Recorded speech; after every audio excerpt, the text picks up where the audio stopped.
पिछले वीडियो में हमने बात की थी कि श्री कृष्ण ने गीता में कहा है अश्वत्थ सर्व वृक्षाणाम, अर्थात वृक्षों में मैं अश्वत्थ हूँ।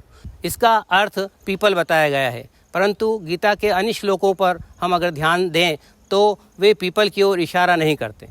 तो देखिए आखिर ये अश्वत्थ वृक्ष कौन सा है।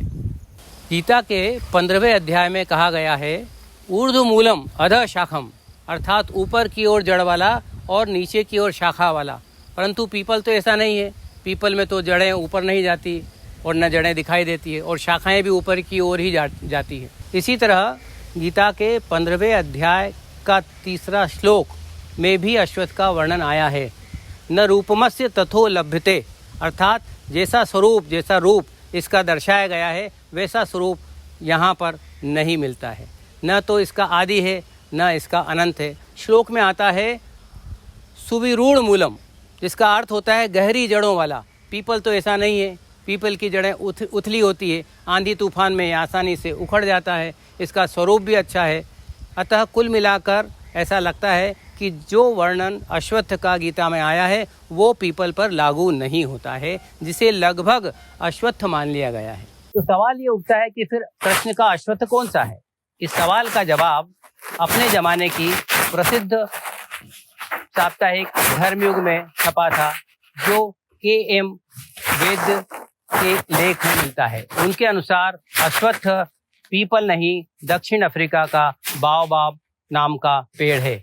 जिस तरह हमारे यहाँ पीपल को पवित्र मानकर उसकी पूजा की जाती है, उसी तरह बाओबाब की अफ्रीका में पूजा की जाती है। इस वृक्ष में साल में केवल 4-5 माह ही पत्तियाँ रहती है। इसकी ऊपरी पतली शाखाएं पतझड़ में बिल्कुल जड़ों जैसी दिखाई देती है। इस अवस्था में यह बिल्कुल ऊर्ध्वमूल ही लगता है, यानी जड़ ऊपर की ओर। इसमें हस्ताकार पत्तियां लगती है, 5 पत्तों वाली। उल्लेखनीय है कि भागवत पुराण में भी वेदों की संख्या 5 ही बताई गई है। बाओबाब के पेड़ अनादि भी हैं, अनंत भी हैं, अर्थात दीर्घजीवी हैं। अफ्रीका में 3000 से लेकर 4000 वर्ष पुराने पेड़ भी मिलते हैं। इसकी जड़ें लंबाई में 10 से 15 मीटर तक जाती है और गहराई में 35 मीटर तक गहरी पाई गई है।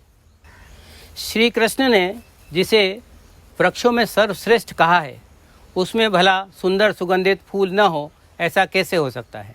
पीपल में तो न फूल दिखाई देते हैं न फल दिखाई देते हैं।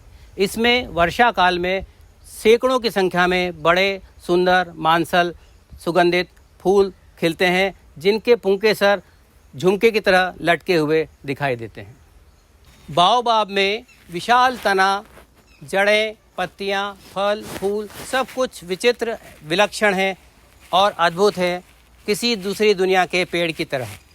इन सब प्रमाणों से तो यही लगता है कि गीता में श्री कृष्ण ने जिसे अश्वत्थ कहा है वह पीपल नहीं हो सकता, वह तो अफ्रीकी मूल का विशाल और विलक्षण पेड़ बाओबाब ही हो सकता है।